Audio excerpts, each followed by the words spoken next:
আসসালামু আলাইকুম ওয়া রাহমাতুল্লাহ। আলহামদুলিল্লাহ, আসসালাতু ওয়াসসালামু আলা রাসূলিল্লাহ। আল্লাহর অশেষ রহমতে আমরা রমাদানের ১১ রমাদানে উপস্থিত হয়েছি। তো আমরা আল্লাহর প্রতি বিশ্বাস, ইসলামের প্রথম স্তম্ভ নিয়ে প্রায় ৩ দিন বা ৪ দিন আলাপ করলাম এবং এখানে আমরা চেষ্টা করেছি যে খুবই সংক্ষিপ্তভাবে আল্লাহর উপরে যেই বেসিক যে বিষয়গুলোর উপরে ঈমান থাকা খুব জরুরি সেগুলো নিয়ে আলাপ করতে। তো আমি সবাইকে অনুরোধ করবো এটা নিয়ে আপনারা আরো পড়ালেখা, আরো গবেষণা করবেন। তো আমার কথা কি শোনা যাচ্ছে?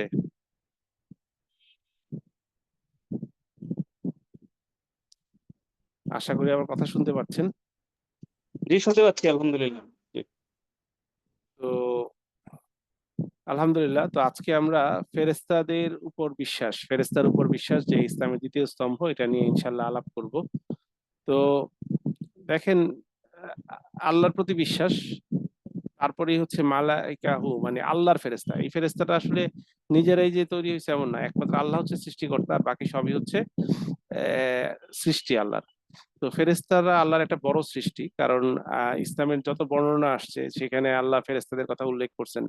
যেমন আমরা প্রতিদিন যা কাজ করি তার কর্মগুলো ফেরেশতারা লিপিবদ্ধ করেন।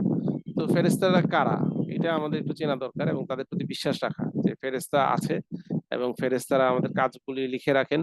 তো এটাই ইসলামের স্তম্ভের, ৬টি স্তম্ভের দ্বিতীয় স্তম্ভ বা আরেকটা স্তম্ভ, যেটা হচ্ছে যে ফেরেশতাদের না বাধ্যতামূলক। কেউ যদি বলে আমি আল্লাহ বা সবকিছু বিশ্বাস করি, ফেরেশতায় বিশ্বাস করি না, তো এইটা আসলে তার ঈমান পরিপূর্ণ হবে না। সে আসলে ঈমান, আমরা বলবো তার ঈমান নাই। হ্যাঁ, কারণ ফেরেশতার উপর তার ঈমান নাই, কারণ ফেরেশতা ঈমানের একটা অংশ, এমন একটা রুকন যে কেউ যদি যে কোনো একটা রুকনকে অস্বীকার করে তাহলেই সে ইসলাম থেকে বা ঈমান থেকে বের হয়ে যাবে। যেমন কেউ আখিরাতে অবিশ্বাস করলো, তাহলে তার তার ইসলামই নেই।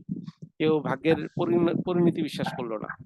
তো আজকে আমরা ফেরেশতাদের প্রতি বিশ্বাস নিয়ে আলাপ করতেছি। তো ফেরেশতারা হচ্ছে আল্লাহর একটা বিশেষ সৃষ্টি, যে তারা হচ্ছে তারা হচ্ছে নূরের তৈরি বা আলোর তৈরি। হ্যাঁ, এখন অনেকে বলেন যে যে আমরা যদি বলি আল্লাহর নূর, না আল্লাহর নূর না। হ্যাঁ, অনেকেই বলেন যে রাসূল সাল্লাল্লাহু আলাইহি ওয়াসাল্লাম আল্লাহর নূরে তৈরি। তো এটা আমরা রাসূলের প্রতি বিশ্বাসের ক্ষেত্রে গিয়ে আলাপ করবো ইনশাআল্লাহ। কিন্তু আজকে এটাও বলতেছি যে ফেরেশতারা নূরের তৈরি, এটা আল্লাহ তৈরি করছেন তাদেরকে নূর থেকে। হ্যাঁ, এবং তারা সবসময় আল্লাহর আদেশ পালন করে, কোনো অবস্থাতেই অবদ্ধতা করে না। ফেরেশতাদের অবদ্ধ করার কোনো সুযোগই নেই। আল্লাহ সুবহানাহু ওয়া তাআলা তাদেরকে যা নির্দেশ দিচ্ছেন, যার যা কাজ, সে তার কাজের বাইরে কোনো কাজই করতে পারে না। এবং ফেরেশতাদের কথা আল্লাহ বিভিন্নভাবে কোরআনে বলছেন, এবং ফেরেশতারা যে এই যে অমান্য কে? করে না, এই কথাটা আল্লাহ সূরা হ্যাঁ? তাহরিমে স্পষ্টভাবে উল্লেখ কি এখানে? করতেছেন যে আল্লাহ বলতেছেন যে তারা কখনোই আল্লাহর আদেশ অমান্য করে না এবং তিনি যা আদেশ করেন তাই পালন করেন। এবং আম- তো এটা যেমন হচ্ছে যে ফেরেশতাদের ব্যাপারে আল্লাহ করলেন, যে গ্যারান্টি দিলেন যে তারা এমন একটা সৃষ্টি যে যারা হচ্ছে আল্লাহর কার্প- আদেশ বাস্তবায়ন করতে কোনো কার্পণ্য করেন না। হ্যাঁ, তো ফেরেশতাদের সাথেই আল্লাহ মানুষ সৃষ্টির ব্যাপারে বা মানুষকে দুনিয়াতে পাঠাবে খলিফা হিসাবে সেই বিষয়টা বলেন, এবং ফেরেশতারা তখন বলেন যে কেন পাঠাবেন, আমরাই তো আপনার কথা শুনি, আপনার সব বরত্ব মহত্ব, যত ইবাদত আছে সব আমরা করতেছি। তো আল্লাহ তখন বলেন আমি যা জানি তোমরা তা জানো না। কারণ ফেরেশতারা কি মানুষ থেকে শ্রেষ্ঠ, না মানুষ ফেরেশতা থেকে শ্রেষ্ঠ। যে মানুষকে আল্লাহ স্পেশাল কিছু কোয়ালিটি দিয়েছে, যেটার জন্য ফেরেশতাদেরকে, মানুষকে সম্মান জানানোর জন্য ফেরেশতাদেরকে আল্লাহ সেজদা করতে বলছেন। তো সেখানে আমরা বুঝতে পারি যে ফেরেশতারা যদিও কোনো অন্যায় করে না, কারণ তার অন্যায় করার কোনো সুযোগ নাই, তারপরও মানুষ অন্যায় করা সত্ত্বেও মানুষকে আল্লাহ প্রাধান্য দিয়েছেন, যে মানুষ সে অন্যায় করার সুযোগ আছে, কিন্তু সে অন্যায় না করে যদি বেঁচে থাকে তাহলে দেখা যায় তার মর্যাদা ফেরেশতাদের থেকেও উপরে চলে যাচ্ছে। তো ফেরেশতাদের প্রতি গুরুত্ব কেন ঈমান আনতে হবে, কারণ এটা ঈমানের একটা অংশ। এবং ফেরেশতারা আসলে দেখেন, ফেরেশতাদের পরের বিশ্বাসের স্তম্ভের আরেকটা জায়গা হচ্ছে কিতাবের উপর বিশ্বাস। মানে ফেরেশতারা কিতাব নিয়ে আসছে আমাদের কাছে, আল্লাহর কিতাব আল্লাহ আমাদের কাছে, মানুষের কাছে পৌঁছে দিচ্ছে ফেরেশতারা। ফেরেশতারা ছিল বাহক, মেসেঞ্জার। হুম। সো এবং আল্লাহ যেভাবে বলেন, এবং দেখেন আমাদের যত ইবাদত করি এবং আখিরাতের যে বিশ্বাস, সেখানে দেখেন ফেরেশতারা কিভাবে ইনভলভ, যে কবরে এসে হিসাব নিকাশ নেবেন ফেরেশতারা, মানুষের হিসাব নিকাশ লিপিবদ্ধ করতেছেন ফেরেশতারা, এবং মানুষ যে বেঁচে আছে তার পিছনে কিছু ফেরেশতা নিয়োজিত আছে তারে রক্ষা করার জন্য। যেমন আমরা যদি সকালে উঠে, হ্যাঁ, আয়াতুল কুরসি পড়ি, আমরা যদি সকালবেলায় রোগী দেখতে চাই, যে বলা হয় আল্লাহ ফেরেশতা নিয়োজিত করে দেন প্রায় ৭০,০০০ ফেরেশতা, যে তাকে তার নিরাপত্তা দেওয়ার জন্য। হ্যাঁ, তাহলে এই যে দেখেন এই সব কিছুর সাথে এখানে ফেরেশতাদের বর্ণনা আছে, যে আমাদের কাজগুলোর সাথে ফেরেশতাদের বর্ণনা আছে।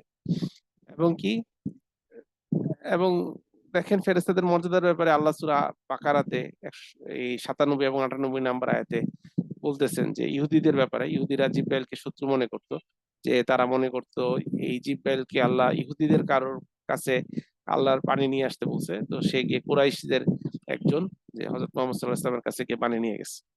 তো বলুন, যে কেউ জিব্রাইলের শত্রু তার জানা উচিত তিনি আল্লাহর আদেশে কোরআন অবতীর্ণ করেছেন, তার মানে কোরআন অবতীর্ণটা আল্লাহর আদেশে, তিনি কোনো বেশ কম করেন নাই, যা পূর্ববর্তী কিতাবের সত্যতা নিশ্চিত করে, মানে কোরআন আগের কিতাবের সত্যতা নিশ্চিত করে। ইহুদিরা যে কিতাব বিশ্বাস করে সেই কিতাবের সত্যতাও নিশ্চিত করে কোরআন, এবং মুমিনদের জন্য পথ নির্দেশ এবং সুসংবাদ বহন করে, যারা ঈমান আনে তাদের জন্য পথ নির্দেশ এবং সুসংবাদ বহন করে। আর এই এই কোরআন বহন করছে কে? জিবরিল আলাইহিস সালাম। যে কেউ আল্লাহ, তার ফেরেশতাগণ, তার রাসূলগণ, জিবরিল ও মিকাইলের শত্রু, তবে সে নিশ্চয়ই আল্লাহ কাফিরদের শত্রু। তার মানে দেখেন এখানে জিবরাইল মিকাইলের কথা, এই দুই ফেরেশতার কথা আল্লাহ স্পেশালি বলছেন। এবং ফেরেশতাগণ মানে একবার তো ফেরেশতা উল্লেখ করছেনই, তারপরে স্পেশাল ফেরেশতাদের মধ্যে দুইজন ফেরেশতার কথা উল্লেখ করছেন, যে কি, যাদের এই ফেরেশতা এবং এই মিকাইল জিবরাইলের শত্রু, তারা হচ্ছে আল্লাহ রাসূলের শত্রু, এবং আল্লাহ কাফিরদের শত্রু। তার মানে যারা এইটার যে কোনো একটাকে অস্বীকার করতেছে, যে আল্লাহ, ফেরেশতা, রাসূল, জিবরাইল, মিকাইল কাউকে অস্বীকার করতেছে, সে আল্লাহর শত্রু হয়ে যাচ্ছে। আল্লাহ ঘোষণা দিচ্ছেন আমি তার শত্রু। এবং জিবরাইল আলাইহিস সালামের প্রকৃতি নিয়ে বা ফেরেশতাদের আকৃতি কেমন হবে, যে জিবরাইলের আকৃতি নিয়ে আমরা রাসূল সাল্লাল্লাহু আলাইহি ওয়াসাল্লামের কাছ থেকে জানতে পারি যে রাসূল সাল্লাল্লাহু আলাইহি ওয়াসাল্লাম বলছেন, আমি জিবরাইলকে তার প্রকৃত রূপে দেখেছি, এবং তার 600 ডানা ছিল যা আকাশ ও পৃথিবীকে আচ্ছাদিত করেছে। তার মানে চিন্তা করে, তার 600 ডানা, এবং একটা ডানাই পুরো পৃথিবীকে আচ্ছাদিত করে রাখে। 600 ডানা তাহলে কত বড়! এবং সেই 600 ডানা অবস্থাতেই মানে রাসূল সাল্লাল্লাহু আলাইহি ওয়াসাল্লাম জিবরিলকে দেখেছেন। এবং ফেরেশতারা বিভিন্ন সময় বিভিন্ন আকৃতি দিয়ে বা বিশেষ করে রাসূল সাল্লাল্লাহু আলাইহি ওয়াসাল্লামের কাছে মানুষ রূপে আসছেন, যেটা আমরা হাদিসে জিবরিল থেকে জানি, যে একজন বেদুইন এসে রাসূল সাল্লাল্লাহু আলাইহি ওয়াসাল্লামের সামনে বসলেন এবং রাসূলকে কিছু প্রশ্ন করলেন, এবং উত্তর দেওয়ার পরে বললেন যে আপনি ঠিক বলেছেন। এবং উনি চলে যাওয়ার পরে রাসূল সাল্লাল্লাহু আলাইহি ওয়াসাল্লাম ফেরেশতাদেরকে বললেন, তোমরা কি জানো কে এসেছিল? তো বলছে, তোমাদের কাছে এই জিবরিল আলাইহিস সালাম এসেছিলেন, যে তোমাদেরকে তোমাদের দ্বীন শিক্ষা দেওয়ার জন্য। সুবহানাল্লাহ। মানে ফেরেশতারা মানুষকে শিক্ষা দেওয়ার জন্য সরাসরি আসছেন। এবং আমরা বিভিন্ন বর্ণনায় পাই যে জিবরিল আলাইহিস সালাম এসে রাসূল সাল্লাল্লাহু আলাইহি ওয়াসাল্লামকে বলছেন যে আপনি খাদিজা রাদিয়াল্লাহু তাআলা আনহাকে সালাম দেন, যে আল্লাহর সালাম পৌঁছান। তো সুবহানাল্লাহ। তো এটা কত বড় সম্মান মানুষের জন্য, যে একজন নারী খাদিজা রাদিয়াল্লাহু তাআলা আনহা, তাকে আল্লাহ সুবহানাহু ওয়া তাআলা সালাম দিচ্ছেন, এবং জিবরিল আলাইহিস সালাম বলছেন আমার থেকেও সালাম। তার মানে সুবহানাল্লাহ, যে আল্লাহ সুবহানাহু ওয়া তাআলা ফেরেশতাদের মাধ্যমে আমাদের কাছে তার বাণী এবং তার হুকুমগুলো পৌঁছাইছেন। কোরআনে অনেকগুলো ফেরেশতার কথা বলা আছে, বিভিন্ন ফেরেশতা। জিবরিল আলাইহিস সালামের কথা আমরা বললাম, যিনি নবীদের কাছে ওহী পৌঁছাইতেন, এবং রাসূল সাল্লাল্লাহু আলাইহি ওয়াসাল্লাম চলে যাওয়ার পরে জিবরিল আলাইহিস সালাম আর ওহী নিয়ে পৃথিবীতে আসেন নাই, কিন্তু উনি আসেন এই যে মিরাজের রাতে, হ্যাঁ, ফেরেশতাদের সর্দার হিসাবে আসেন, এটা আমরা জানি। মিকাইল আলাইহিস সালাম বৃষ্টি ও রিজিকের ব্যবস্থাপনা করেন। কোথায় বৃষ্টি হবে, মিকাইল আলাইহিস সালামকে আল্লাহ যেভাবে নির্দেশ দেন সেভাবে উনি বৃষ্টি বর্ষণ করেন। ইসরাফিল আলাইহিস সালাম কিয়ামতের সময় সিঙ্গাফু দিবেন। রাসূল সাল্লাল্লাহু আলাইহি ওয়াসাল্লাম ইসরাফিল আলাইহিস সালামের একটা বর্ণনা দিয়েছেন, খুব যে বলতেছেন যে রাসূল সাল্লাল্লাহু আলাইহি ওয়াসাল্লাম হাসতেন না সাধারণত। বলতেছেন, আমি যেদিন ইসরাফিল আলাইহিস সালামের চোখ দেখছি তারপর থেকে আমি আর হাসতে পারি না। ইসরাফিলের চোখ কি? ইসরাফিল আলাইহিস সালাম আল্লাহর দিকে এমন ভাবে তাকায় আছেন যে ওনার ভ্রু যাতে কখনো পলক না ফেলে, মানে ওনার চোখের পলক যাতে কখনো না পড়ে, এইভাবে তাকায় আছেন, যে ওনার চোখ পুরো স্টিল হয়ে গেছে। তাতে যেটা হয়েছে যে যে এক মুহূর্ত যে আল্লাহ হুকুম নিছেন পৃথিবী ধ্বংস করো, আর উনি এই হুকুমটা যাতে মানে মিস করে না ফেলেন সেই জন্য, এবং তিনি কিন্তু সিংহায় ফু দিয়ে বসে আছেন, মানে ফু মুখের কাছে ধরে রাখছেন, যে আল্লাহ নির্দেশ দিবেন আর উনি ফুৎকার দিবেন, মানে ফু দিবেন, আর তাতে পুরো পৃথিবী ওই আওয়াজে কি হবে, ধ্বংস হয়ে যাবে। তার মানে পৃথিবী যে কোনো মুহূর্তে ধ্বংস হয়ে যেতে পারে। তাহলে ইসরাফিল আলাইহিস সালাম তার মানে কতটুকু ডেডিকেটেড যে আল্লাহর হুকুম মানার জন্য। তো ওই চোখের কথা চিন্তা করে আল্লাহ রাসূল সাল্লাল্লাহু আলাইহি ওয়াসাল্লাম এমন ভয় আসছে যে কোনোভাবেই মানে কিয়ামত আমরা অনেক দূরে মনে করতেছি, তো এটা মনে করার কোনো সুযোগ নেই। আর মালাকুল মউত, ওনার কথা আমরা জানি, যিনি মানুষের রূহ বা প্রাণ কবজ করবেন, হ্যাঁ। এবং আরো কিছু ফেরেশতা, মুনকার নাকিরের নাম আমরা জানি। মালিক ফেরেশতার কথা সূরা যুখরুফে আসছে, যে জাহান্নামকে সংরক্ষণ করছে, তখন জাহান্নামীরা বলবে এই মালিককে ডেকে যে হে মালিক, তোমার রবকে বলো, যে আল্লাহকে বলো যে আমাদের থেকে যাতে একটু কষ্ট লাঘব করে দেয়া হয়, একটু পরিমাণও লাঘব করে দেওয়া হবে না। এবং রিদওয়ান জান্নাতের রক্ষক, সেটা উনি একজন ফেরেশতা। এরকম বিভিন্ন ফেরেশতার বর্ণনা আসছে। জাহান্নামকে আল্লাহ শিকল দিয়ে বেঁধে রাখছেন এবং সেই শিকলগুলোরে আবার ফেরেশতারা বহন করে নিয়ে আসবে, এরকম বিভিন্ন বর্ণনা আসছে। তার মানে ফেরেশতা একটা মানে বর্ণনার একটা বড় অংশ। কেউ যদি বলে ফেরেশতাকে দেখি না, বিশ্বাস করি না, না এরকম হবে না।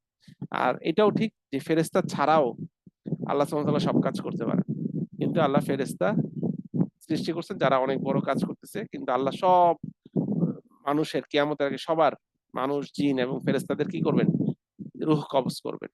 হ্যাঁ, এবং মালাকুল মউতকে বলবেন যে সব মানুষের যখন মৃত্যু হয়ে যাবে, কিয়ামত সংঘটিত হয়ে যাবে, বলছে আর কে অবশিষ্ট আছে, বলছে আল্লাহ আপনার আরশ বহনকারী ফেরেশতারা বাকি আছে এবং আমি বাকি আছি। তখন বলবে আরশ বহনকারী ফেরেশতাদেরকে জান কবজ করার জন্য, এবং তাদের জান কবজ করার পরে তখন আল্লাহ এই মালাকুল মউতের জানও কবজ কবজ করবেন নিজে, এবং তখন গিয়ে আল্লাহ সুবহানাহু ওয়া তাআলা কিয়ামতের সময়, যে যখন কেউ থাকবে না, আল্লাহ ছাড়া আর কেউ নাই, কোনো ফেরেশতা নাই, তখন আল্লাহ সুবহানাহু ওয়া তাআলা সেই সেই কথা বলবেন যে আজকে কে মালিক আছে, কে রব, কে আজকে মালিকদের সেই যারা নিজেদেরকে খুব বাচ্চা মনে করতো, সেই বাচ্চাদের ছেলে মেয়েরা কোথায়, যারা খুব বাচ্চাই দেখাইতো, আজকে কে মালিক, কে বাচ্চা, এই যা আছে, তো কে কোনো জায়গা থেকে কোনো উত্তর আসবে না।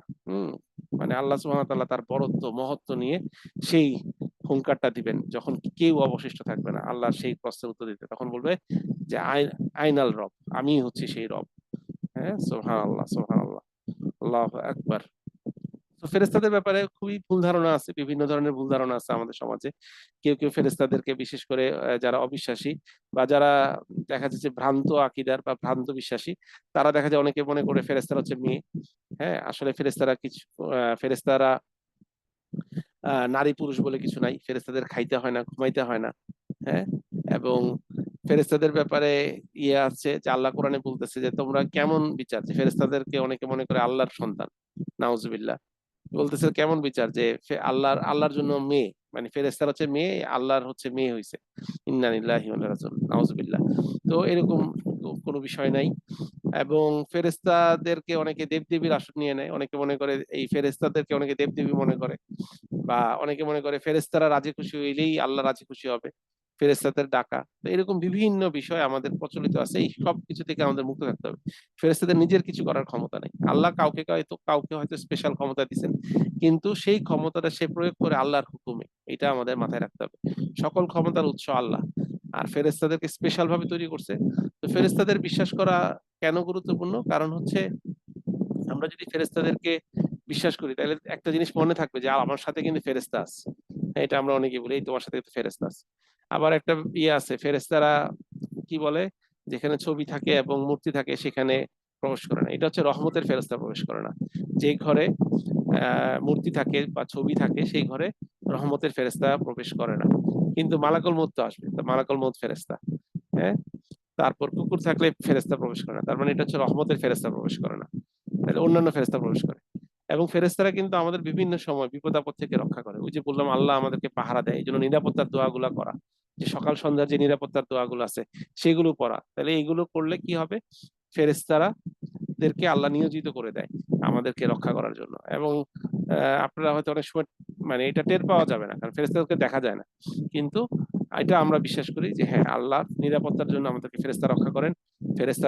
ফেরেশতারা আমাদেরকে অনেক বিপদ আপদ থেকে রক্ষা করেন, এবং ফেরেশতারা আমাদের আমল নামা লিখে রাখতেছেন, এটা সবচেয়ে বড় ব্যাপার। এবং কবরে সেই দুজন ফেরেশতা, যদি আমাদের আমল সুন্দর হয় তাহলে ফেরেশতা দুজনকে আমরা খুব মোটামুটি সুন্দর চেহারায় দেখবো বা ভালো চেহারায় দেখবো, যে তারা আমাদেরকে প্রশ্ন করবেন তিনটা প্রশ্ন, যে মান রাব্বুকুম মান দীনুকুম, এবং হচ্ছে উনিকে, যে তোমার রবকে, তোমার দিন কি, এবং উনিকে। তাহলে এই উত্তরগুলো আমরা দিতে পারবো, এবং তারপরে আবার আযাবের ফেরেশতা আসবে। এই জিনিসগুলো আছে, যারা উত্তরগুলো দিতে পারবে না, আর দিতে পারলে তো ফেরেশতারা আমাদের সাথে কথা বলবেন, এবং আমরা প্রথম ফেরেশতা দেখবো যেদিন আমাদের কাছে আল্লাহর হুকুম চলে আসবে, আমাদের সময় শেষ হয়ে যাবে। সো মালাকুল মউত কে আমরা ওই চেহারাই দেখবো। মালাকুল মউত হচ্ছে ফেরেশতা, যেই ফেরেশতাকে আমরা সবার প্রথম দেখবো। এবং সেই ফেরেশতা আসবে আমার আমলের অনুযায়ী। যদি আমার আমল সুন্দর হয় তাহলে মালাকুল মউতকে খুব সুন্দর চেহারায় আমরা দেখব। আর যদি আমার আমল খুব সুন্দর না হয়, কুৎসিত হয়, কদার্য হয়, গুনাহযুক্ত হয়, তাইলে আমরা ফেরেশতাকে দেখব খুবই ভয়ংকর রূপে, যাকে দেখে আমার রূহ, আমার আত্মা শরীরের সব কোনায়, কোনায় ছড়ায় পড়বে। তখন তাকে প্রহার করে, করে মালাকুল মউত নিয়ে আসবে এবং মালাকুল মউতের সাথে ফেরেশতারা আসবে। যদি ভালো আত্মা হই আমরা, তাহলে মালাকুল মউতের সাথে সুন্দর ফেরেশতাদেরকে দেখব। সুন্দর কাফন নিয়ে আসবে, খুব সুন্দর আতর নিয়ে আসবে, সুগন্ধি নিয়ে আসবে এবং আমরা প্রতি আসমানে ফেরেশতাদেরকে দেখব। আসমানে ফেরেশতারা আছে এবং তারা গিয়ে জিজ্ঞেস করবে, "কাকে নিয়ে আসছো?" মালাকুল মউতকে জিজ্ঞেস করবে। তখন মালাকুল মউত যদি আমরা ভালো আত্মা হই, খুব সুন্দর পরিচয় দিবে আমাদের। তো ইনশাআল্লাহ আখিরাতের বিশ্বাসে এটা নিয়ে আরেকটু কথা বলবো আমরা। তো আজকে এই পর্যন্তই। আল্লাহ আমাদের এই আমলগুলোকে নেক আমলগুলোকে গ্রহণ করুক। আমাদের এই আলোচনাগুলো ও সবার বোধগম্য করে দিক এবং এই আমল থেকে, এই আলোচনা থেকে যে ভালো জিনিসগুলো আছে সেগুলো গ্রহণ করার তৌফিক দান করুক। খারাপ জিনিসগুলো আমাদেরকে ভুলাই দিক এবং আমাদেরকে ক্ষমা করুক।